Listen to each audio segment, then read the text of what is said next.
Heyo! Sony and Netflix recently released animated action musical fantasy movie Kpop Demon Hunters, a labor of love by co-director Maggie Kang, who wanted to make a story that touched on Korean culture and demonology, in order to make something truly unique. I would say that they succeeded. This movie feels different than most other current family films, especially animated films released in the West. Now, to be frank, I'm not exactly into K-pop, not because I dislike it, but rather since I've just not properly started listening to it. This movie uses it as a great springboard to tell its story. Now, if you don't want spoilers, then just know I highly recommend checking this out.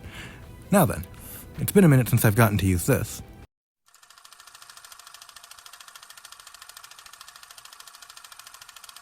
Let's start with something that they nailed that'll have less analysis and more just me gushing. The visuals. Stylistically, this movie, as I said, is very unique. I especially appreciate how this movie lets its characters be cartoonishly expressive.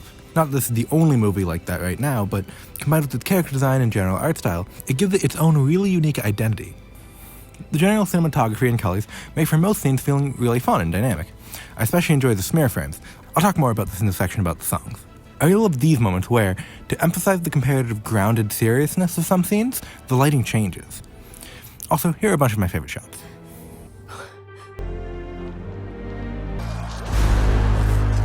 Cover those up and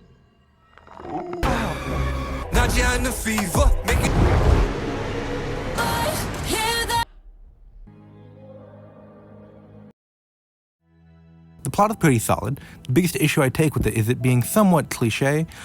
You know, the main character is trapped between two worlds and hiding part of themselves. We do a lie reveal story, and the villain and main character fall in love because they're the only one that can understand me. To be clear, none of that makes it bad. The story just didn't surprise me much. Also, in places I wish things were a bit more subtle, like this line. I don't get to have a family. Just at times I wish things could feel slightly less spoon-fed. Characters.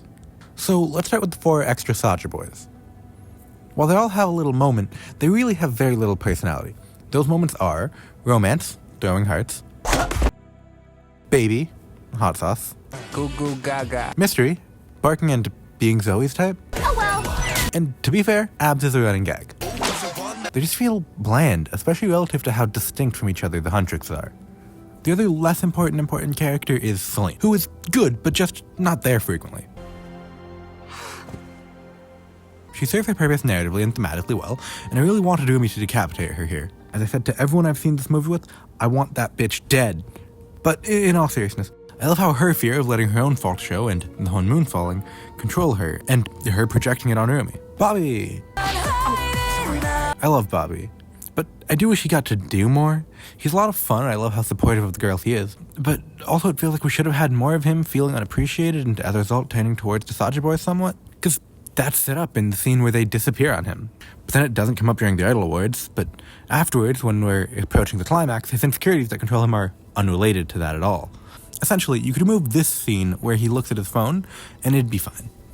Hima is a service villain played with an incredible amount of presence. His design's really cool, giant flaming pink mouth. He's really intimidating, but not particularly interesting or deep. He gets away with that because of Ginu, who is the second most important character. I might even argue he's more vital than 2/3 of Huntrix. The most important character is obviously Rumi. And the thing about both of them is that there really isn't anything to say that isn't just the text of the movie. I like both of them and their journeys, and they have many of my favorite shots and some of the best expression work, but again, it just comes with the territory of them being the main characters. Also, I love how at times, they're both dork. Mira I mean, yeah, if you want me to come in, I can come in. is great, and her arc is really solid. If Rumi and Gino are the main plot, Mira is an important grounding factor that keeps the story from getting too caught up in the romance solely, while being an interesting character on her own. Also, I think her weapon is the coolest. Though conversely, Zoe kinda doesn't matter. Oh, okay, great. Well then, I might as well just tear these off. I hate to say it since she's my favorite personality-wise, but you really can't remove her from the plot. She doesn't really do anything.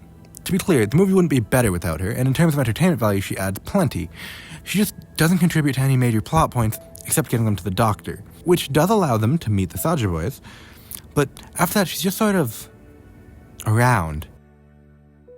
I just wish there was more for her to do. Okay, so now, final segment, songs. Just to start off, The neutral score, the background music, most of the time outside of the main musical numbers, is good, just not particularly flashy. Also, I'll be ignoring the songs that aren't sung by the characters. And last thing before I get started, it is slightly distracting that sometimes the same voices sound so different from the speaking voices. Okay, so the first number is How it's done, done, done. which is a great introduction to the style of this movie and its songs, while also properly introducing the main trio's personalities and weapons, as well as the music's style. It's a lot of fun, and I quite enjoy the part where they fall out of the plane visually, and the slightly golden honeymoon at the end is a fun visual. Next is There once was a mighty demon king. Stop me if you've heard this one before. the scene is good. It gives us a good understanding of the plot and sets up Gina's character well, though the song is short and just alright. Following that, we get but for the sake of structure, I'll bring that back up later. So, right now is My little soda pop. It's a fun and entertaining scene, but this song is the one that serves the narrative the least. And the not-so-subtle lines about how they just view people as food are fun, as is the choreo. Though the main entertaining thing going on for me is seeing the trio react to the goings-on. Also, Kima singing it is fun. My little soda pop. That's catchy. Then, after skipping another one, is We could be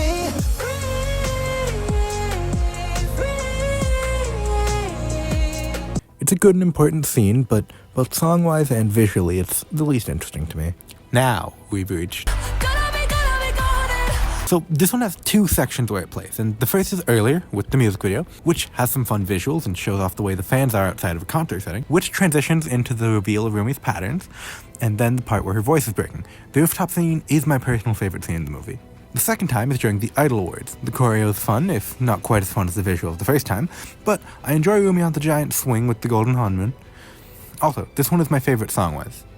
Now, technically, I don't think you're ready for the takedown. came before the Idol Awards, but I wanted to talk about the awards part, so the first part is the montage. It's fun and the visuals are good, and it's not the best action sequence in the movie, but it's fun.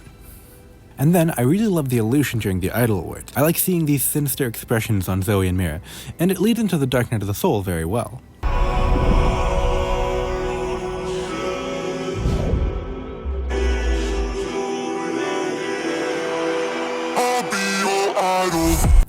Idol has some really fun camera movement and choreo, as well as fun lighting, also giant Kima.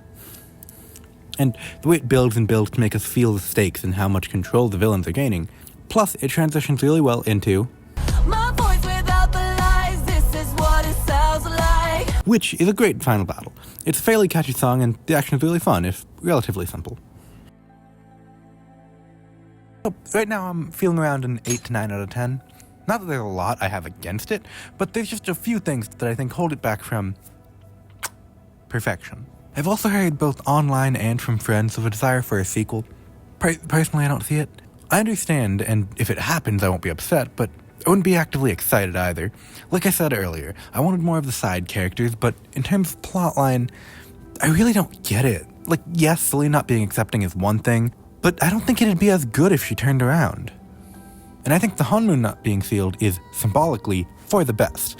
As in, the ending is you have to accept the things you're ashamed of in yourself. To have it sealed is to have undermined the entire theme of the story. Also, Gino is dead. Get over it. To undo any of these things in a sequel will make this story worse. Of course, a sequel could be made without touching any of these, and maybe I'll even be proven wrong about the problems with changing those. As I said, if a sequel comes out, I'll watch it, but I don't think it's needed even slightly. Thank you all for watching. I have many different types of things I want to talk about, and I think this is the first proper one about a movie, and I have many more plans. So please, stay tuned.